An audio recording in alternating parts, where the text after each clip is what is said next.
Hey, what's up, everyone? Back for this Friday preseason slate. It is the final preseason games before the regular season starts, so the last slate of games. Yesterday, I didn't have a chance to make a video, but I posted a core on Twitter. It was pretty solid, except for Towns, who was still very popular, so I don't think it was a horrible play. It doesn't kill you. But everybody else did fine, especially Giannis and Covington. Hazonia's playing right now. He's looking really good, and I expect Simmons to make value by the end of it.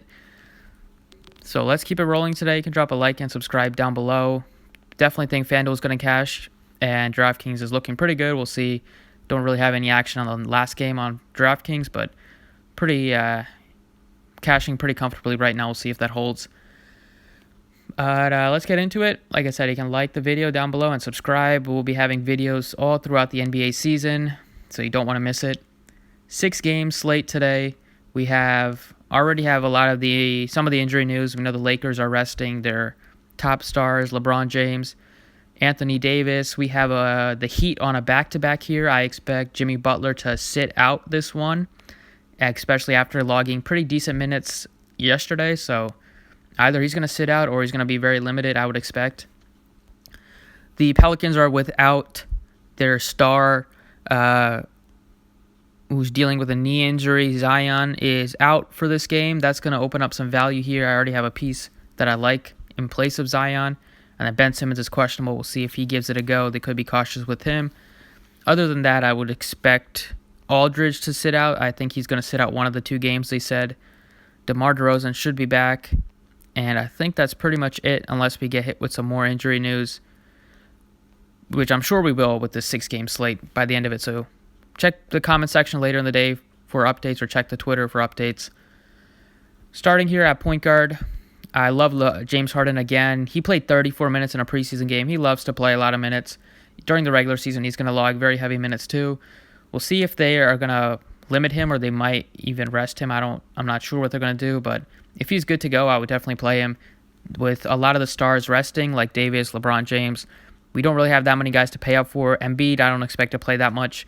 Just hasn't really played a ton of preseason minutes. You were probably going to get 22 to 25, but James Harden, you have the chance for him to play over 30. All these other top dogs are sitting, so look, I think James Harden is a top spend up by far. The guy that I really like here is going to be $4,500 for Ja Morant, just way too cheap. I even think Dennis Smith is a fine option here against this fast-paced team and the Pelicans, but Ja Morant is going to be my guy at $4,500. I don't care if he's popular because he should be at this price tag. The matchup's not great here. He's probably going to face off against DeJounte Murray unless he's resting. But the matchup's tough, but the price tag is so appealing at $4,500. I expect him to see at least 25 minutes-ish. And he's just really cheap. Good passer. He was racking up some assists, and he's really explosive. So $4,500 for a guy that's going to have the ball in his hands pretty much every time he's on the court, with a lot of upside here. Just too good to pass up, in my opinion. At shooting guard, I love Harden here. I think Jrue Holiday's a decent option, even though maybe they'll limit. During the preseason, Gentry said he's going to try to get regular rotations out the last 2 preseason games. We'll see if that injury to Zion kind of puts a wrench in his plans. So as of now, I think Holiday's a fine play, but not a great play because we don't know if he's going to play that much. I like Josh Richardson a lot, $6,100. He's at a really good price tag. He's been playing very well this preseason, especially on the defensive end. And especially if Simmons sits, a lot more usage to be had. You got to like RJ Barrett too. He's just playing a lot. Starting, even though he hasn't been effective or efficient shooting the basketball in most of the preseason games, he's still getting it done with rebounds. Last game, he had a lot of assists. And he's just going to be on the court, so it's tough. Unless he's Andrew Wiggins, who just stands in the corner, doesn't do anything, but he's not. He actually is pretty active, and playing in front of the home crowd, I think it's going to motivate him a little bit more. And you got to like this matchup against the Pelicans. They play so fast. I think you could even game stack this Knicks game. It's pretty appealing for a game stack, in my opinion, especially if we get solid minutes for both sides. But I'm definitely going to pay up here for James Harden at $10,000. Just has the ability to break the slate. If you don't play him and he breaks the slate, then you're going to be cooked. Like I said, there's not a ton of guys to pay up for. So with the value that we have, like Ja Morant, pretty easy to pay up for at least 1 star, and that's going to be James Harden for me. A small forward here, I think Tobias Harris a fine play at 6,400 facing the Wizards. I think Jimmy Butler's going to be limited or maybe even sit this one. Morris has looked really good this preseason. I thought they were going to have Kevin Knox be the starter, but it looks like Morris is going to start. So that's pretty good for him if you're going to play him on this one. The matchup is definitely really appealing against the Pelicans team. Dylan Brooks had 30 points scored last game out, but that was also with three guys rested. If he's popular, you could definitely fade him because he's pretty volatile. I don't think he's going to shoot that efficiently very many times during the season, and I don't think he's even going to start this one. And the matchup is a lot tougher against the Spurs, so that could be a fade just based on the ownership. And then maybe you could look at like Knox, even though he comes off the bench. Cadwell Pope probably filling in for LeBron. Should see some decent minutes here. Maybe you could look at like Crowder or Eric Gordon's pretty appealing.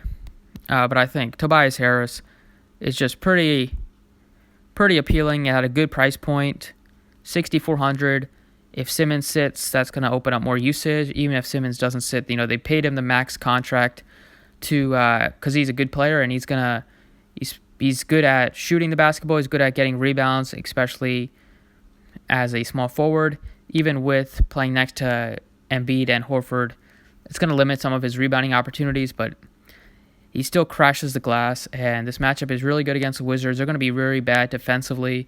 I expect Tobias Harris to have a very solid game here at home at only 6,400. Power forward, a lot of guys are out at the top. I think Pascal Siakam's a really good play, 7,200. Love Julius Randle facing his former team at home in New York. He's played quite a bit of minutes this preseason. Fizdale really likes to. I think he's trying to get a rotation set, especially with getting Knox back and Dennis Smith back. His last game. I think he wants to probably get one more game of a regular rotation, and Randle is probably their best player as of now.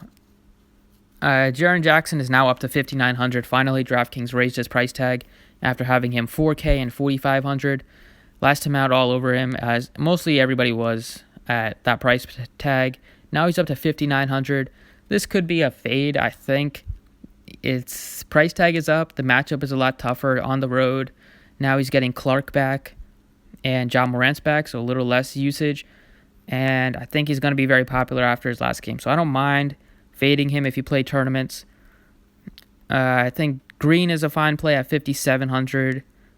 Bryant's a fine. Not going to play Bryant against Embiid. That's going to be tough. Could get into foul trouble very easily.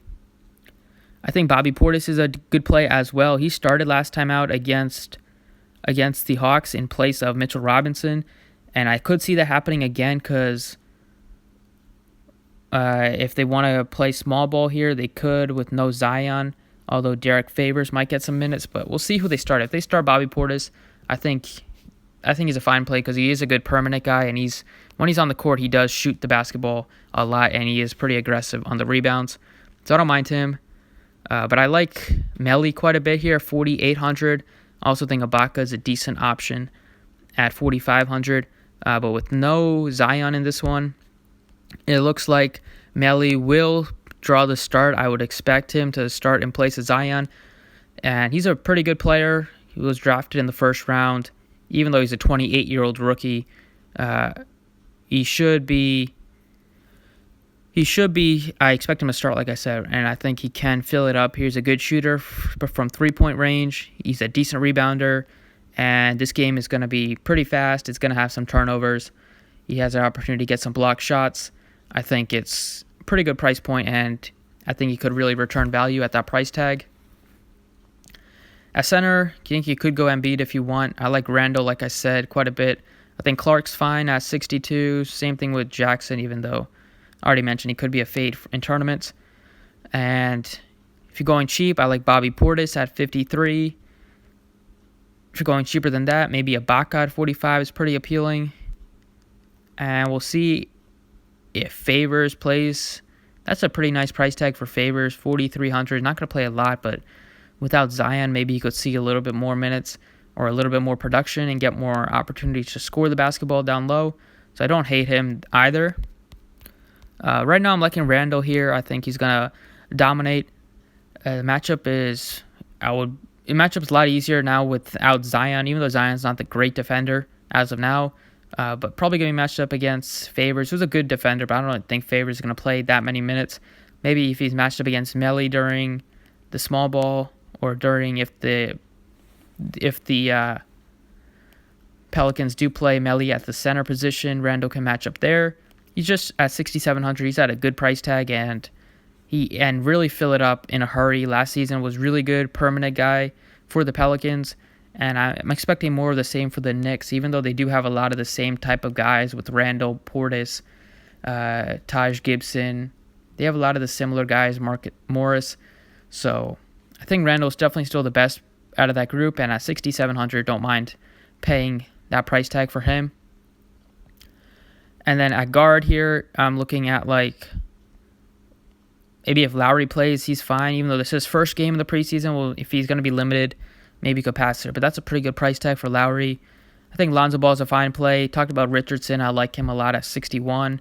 RJ Barrett's also playing a lot of minutes for the Knicks. Tough for him to completely fail just because he is pretty active on the court, and with the minutes that he gets, he's going to run into rebounds and assists and maybe steals or two, and especially in a game like this. So I like him. And then I like if we get minutes for Murray, if we don't think he's going to rest or be limited, I think he's fine at 54. And if you're going cheap here, you could look at maybe you could look at Dennis Smith at only 4,400. It's a really good price tag there. Talked about Caldwell Pope, probably going to see decent minutes in place of LeBron. And there's not a ton that I really want to go cheap. Maybe Gordon at 42 is pretty appealing.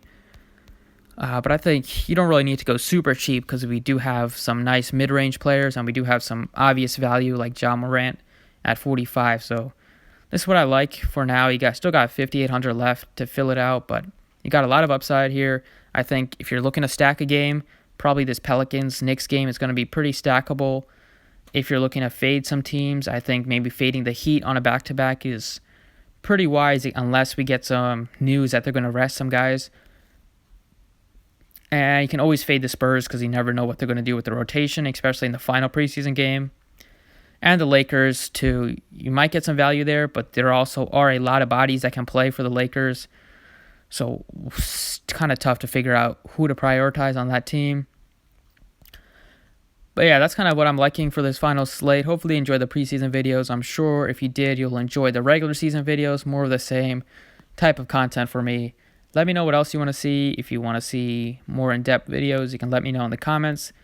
Anyways, thanks for watching. I appreciate it, and good luck on this slate.